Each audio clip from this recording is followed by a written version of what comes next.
الحمد للہ رب العالمین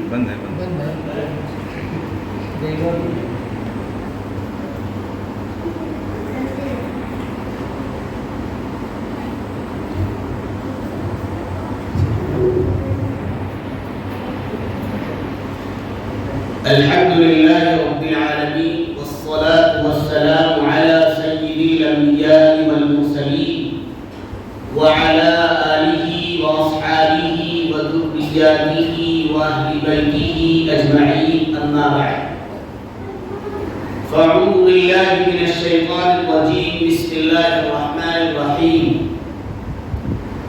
إن الصلاة تنهى عن الفحشاء والمنكر صدق الله العظيم وقال النبي صلى الله عليه وسلم وشاب نشأ في عبادة ربه او كما قال علیہ الصلاۃ والسلام۔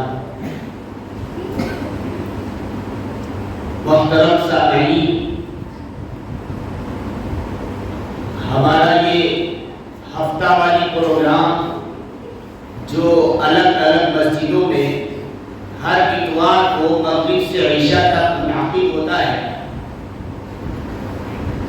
اس میں یہ کوشش کی جاتی ہے کہ نوجوانوں کو دین کی طرف رغبت دلائی جائے، دین کی طرف اس شوق اور جذبہ پیدا کیا جائے۔ ہمارے بچے جو چھوٹے ہیں ان کے لیے مسجدوں میں، مدرسوں میں اور بھی جگہ پر دین سیکھنے اور سکھانے کا انتظام ہے۔ ہمارے بڑے جن کی کافی عرصہ اور ان کی عمر اچھی خاصی دین کے مطابق نمازوں میں گزرتی ہے، لیکن اگر کوئی دین سے دور ہے تو وہ ہمارا نوجوان پیڑھی جو ہر اعتبار سے دین سے دور ہے، آج اپنی خواہشات میں لگ کر، آج اپنے دلی جذبات پر قابو نہ کرتے ہوئے وہ اسلامی تہذیب و تمدن کو چھوڑ کر، اسلامی شریعت کے احکامات کو چھوڑ کر غیروں کے راستے پر چل پڑی۔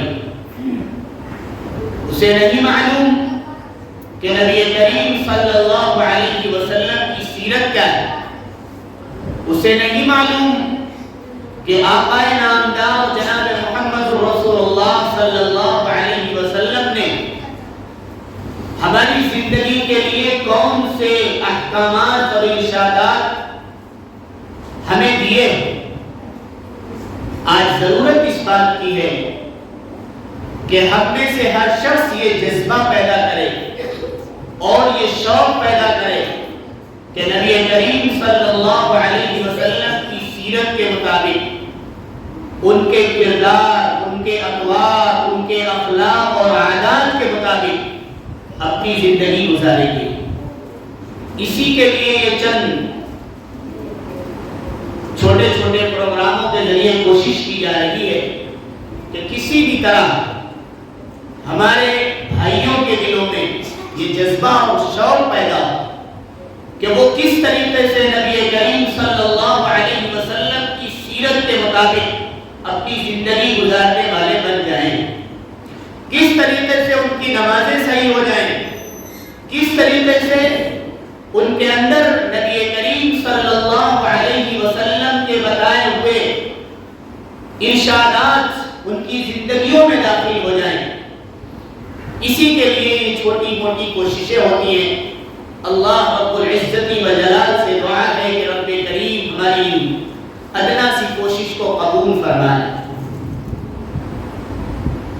میں نے جو آیت کریمہ پڑھی ہے، اللہ تبارک تعالیٰ نے اس آیت کے اندر ارشاد فرمایا کہ بے شک نماز برائیوں سے اور بے حیائی کے کاموں سے روکتی۔ نماز ایک ایسی اہم عبادت ہے جو ایمان کے بعد سب سے اہم درجہ رکھتی ہے۔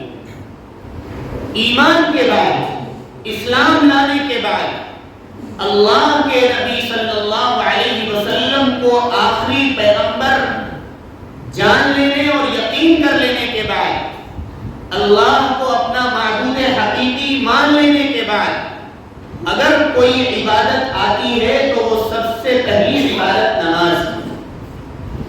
عربی زبان میں نماز کو صلاۃ کہتے ہیں، جس کے 3 حرف اصلی حرف ہیں، صاد، لام اور الف۔ صلاۃ کے معنی 3 آتے ہیں۔ ایک تو معنی یہ آتا ہے ادب اور تعظیم کرنا، اور دوسرا معنی آتا ہے دعا کرنا، اور تیسرا معنی آتا ہے کہ ہر ٹیڑھی چیز کو سیدھا کرنا۔ نماز کے اندر تینوں معنی پائے جاتے ہیں۔ ہر شخص اللہ رب العزت والجلال کے سامنے کھڑے ہو کر، ہاتھ باندھ کر، کبھی رکوع کر کے، کبھی سجدہ کر کے، کبھی قعدے میں بیٹھ کر اللہ کی تسبیح بیان کرتا ہے، تحمید بیان کرتا ہے، اس کے آداب اور تعظیم بیان کرتا ہے۔ یہ نماز کے سب سے پہلے معنی ہے۔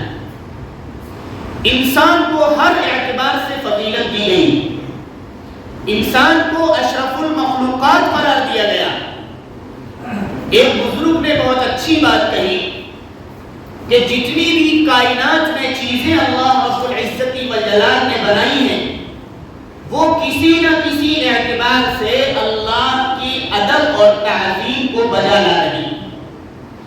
یہ جو درخت آپ دیکھتے ہیں، جو پہاڑ آپ دیکھتے ہیں بڑی اونچائی کے ساتھ کھڑے ہوئے ہیں، یہ سب اللہ رب العزت والجلال کی ادب اور تعظیم کرتے ہیں کھڑے ہو کر کے، قیام کرتے ہوئے۔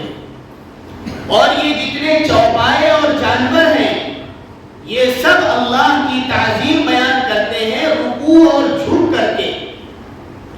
اور جتنے کیڑے مکوڑے ہیں، رینگنے والی چیزیں ہیں، وہ سب اللہ کی تحمید اور تعظیم اور اس کا ادب و احترام کرتی ہیں سجدے کی حالت میں۔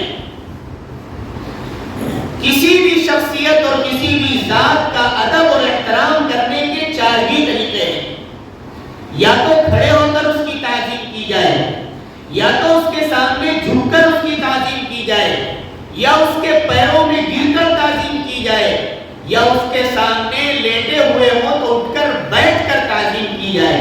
یہ 4 ہی طریقے ہیں، اور اسی طریقوں پر اللہ نے کائنات کی ہر چیز کو لگا دیا ہے۔ حدیث پاک کے اندر آتا ہے کہ اللہ تبارک تعالیٰ نے فرشتوں کی ایک بڑی جماعت کو قیام میں کھڑا کر رکھا ہے۔ قیامت تک وہ صرف اور صرف قیام ہی کریں گے اور اللہ کی ادب اور تعظیم کریں گے۔ بہت سارے فرشتے ایسے ہیں جو صرف اللہ کے سامنے رکوع کیے ہوئے ہیں، جھکے ہوئے ہیں، اور وہ اس طریقے سے اللہ کا ادب اور تعظیم کر رہے ہیں۔ اور بہت سارے فرشتے ایسے ہیں جو صرف سجدے میں پڑے ہوئے ہیں اور قیامت تک وہ سجدے میں ہی پڑے رہیں گے۔ اس طریقے سے بہت سارے بیٹھے ہوئے ہیں قعدے کی حالت میں، اور وہ اللہ رب العزت والجلال کی تعظیم کر رہے ہیں۔ انسان ایک ایسی مخلوق اور اشرف مخلوق ہے جسے اللہ رب العزت والجلال نے یہ 4 طریقے سے اپنی ادب اور تعظیم کرنے کا طریقہ سکھلایا۔ کبھی نماز کے اندر وہ کھڑا ہو جاتا ہے اور کھڑے ہو کر کے اللہ کی تحمید اور اس کی تعظیم اور اس کا ادب اور احترام کرتا ہے، اور کبھی اس کے سامنے جھک جاتا ہے اور جھک کر کے اس کی تعظیم اور تحمید بیان کرتا ہے، اور کبھی اس کے سامنے سجدے میں پڑ جاتا ہے اور پھر اللہ رب العزت والجلال کو راضی اور خوش کرنے کی کوشش کرتا ہے، اور کبھی اس کے سامنے قاعدے کی حالت میں بیٹھ جاتا ہے۔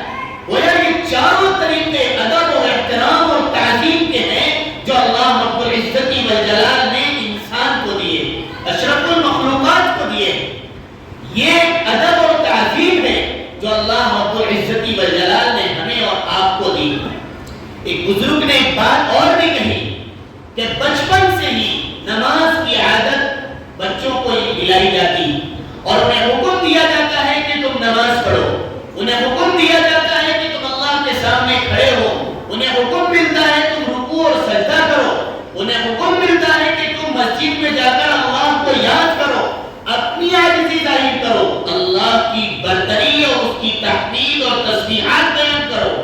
یہ صرف کیوں؟ اس لیے اس سے پتا چلے کہ نماز جیسی ایک اہم عبادت ہے جو پچھلے تمام انبیاء کو بھی ملی تھی اور خاص طور سے اس امت کو بھی ملی.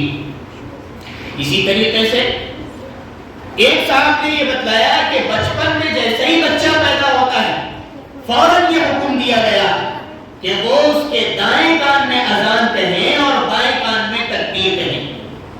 اور اسی پر رک جایا گیا کہ ایک طرف اذان ہو رہی ہے دوسری طرف تکبیر ہو رہی ہے. گویا انہوں نے کہا کہ بچپن میں ہی اس بچے کے ذہن و دماغ میں یہ بات پیوست کی گئی کہ تمہیں اللہ کی کبریائی بیان کرنی ہے, اللہ کی بڑائی بیان کرنی ہے, تمہیں اللہ ہی کو سب سے بڑا معبود حقیقی اور پالنہار ماننا ہے. اس کے علاوہ اس کائنات میں کوئی ایسی طاقت نہیں ہے جو اللہ کے برابر ہو. یہ بچپن میں ہی یاد دلایا جا رہا ہے. جس طریقے سے اب بات سوال یہ پیدا ہوتا ہے کہ ایک چھوٹا سا بچہ ہے, اسے کیا پتا مجھے کیا کرنا ہے. ابھی اس بچپن میں ہی اس چھوٹے سے عمر میں اس کے کان میں یہ باتیں کیوں کہی جا رہی ہیں؟ تو ایک مثال ہے کہ جس طریقے سے والدین اپنے کسی بھی بچے کو کچھ بنانا چاہتے ہیں, ڈاکٹر بنانا چاہتے ہیں, انجینئر بنانا چاہتے ہیں, وکیل بنانا چاہتے ہیں, وہ بار بار اس بچے کے سامنے یہ کہلانے کی کوشش کرتے ہیں اور یہ کہتے ہیں کہ بیٹا تمہیں آگے پڑھ کر کے بڑے ہو کر کے ڈاکٹر بننا ہے, تمہیں انجینئر اور وکیل بننا ہے. اس بات کے لیے کہ اس کے ذہن و دماغ میں یہ بات پیوست ہو جائے کہ تمہیں یہ کام کرنا ہی ہے جس کی طرف تمہیں آج سے محنت کرنی, آج سے کوشش کرنی ہے. یہ طریقہ اسلام نے بھی ہمیں دیا ہے کہ اپنے بچوں کو یہ تعلیم اور تربیت بچپن سے ہی دلائی جائے کہ تمہیں بھی آگے چل کر کے نمازی بننا ہے, تمہیں بھی آگے چل کر کے اللہ کا فرما بردار بننا ہے, تمہیں بھی آگے چل کر کے جب تمہاری عمر بلوغیت کو پہنچے گی اور تم 15 سال کی عمر کو پہنچو گے تب تمہیں اسلام کے مطابق, شریعت کے مطابق پوری زندگی اپنی گزارنی. یہ بچپن سے ہی یاد دلایا جا رہا ہے. اور پھر انہوں نے آگے بات کہی کہ دوسرا نقطہ بھی ہے کہ آج اذان کہہ دی گئی اور تکبیر کہہ دی گئی اور نماز میں روک لگا دی گئی. یہ بتلایا کہ اذان کے بعد اور اقامت کے بعد نماز میں جتنا وقفہ ہوتا ہے اس وقفے کا نام تمہاری زندگی. جو ہی تمہاری زندگی مکمل ہو جائے گی, جو ہی تمہاری زندگی کے ایام اور اوقات اور لمحات اور منٹ اور سیکنڈ پورے ہو جائیں گے فوراً تمہاری نمازی جنازہ پڑھا دی جائے.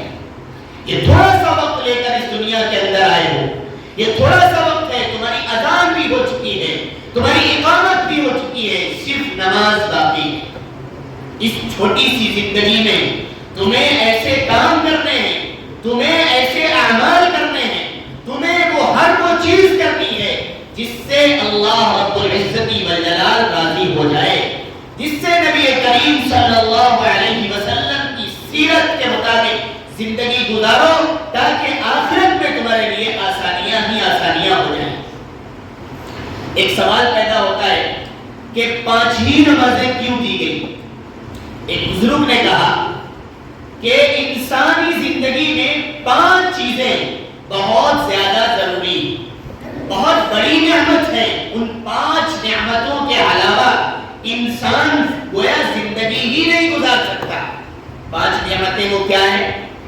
پہلی چیز ہے کھانا, دوسری چیز ہے پینا, اور تیسری چیز ہے کپڑا, اور چوتھی چیز ہے مکان, اور 5ویں چیز ہے اگر مرد ہے تو اس کے لیے بیوی اور عورت ہے تو اس کے لیے شوہر.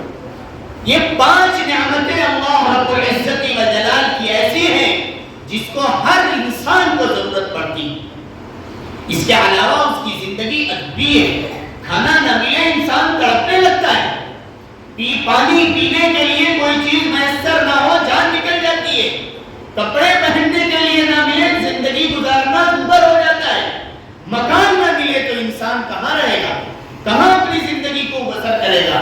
اسی طریقے سے پیٹ کی ضرورت کی طرح اس کو اس کا ہمسفر بھی ہونا چاہیے, وہ بھی ضروری ہے. یہ 5 چیزیں ایسی ہیں جس کے بغیر زندگی نہیں ہے, زندگی کامل اور مکمل نہیں ہوتی ہے. لیے اللہ رب العزت والجلال نے دن بھر میں 5 نمازیں دی کہ تمہیں کم سے کم ان 5 نعمتوں کا شکریہ ادا کرنے کے لیے 5 بار تم اپنے اللہ کو یاد تو کرو، 5 بار تم اللہ کے سامنے حاضر تو ہو، تمہیں پتہ چلے کہ اللہ رب العزت والجلال نے جو جو نعمتیں دی ہیں ان کا تم شکریہ ادا کرو۔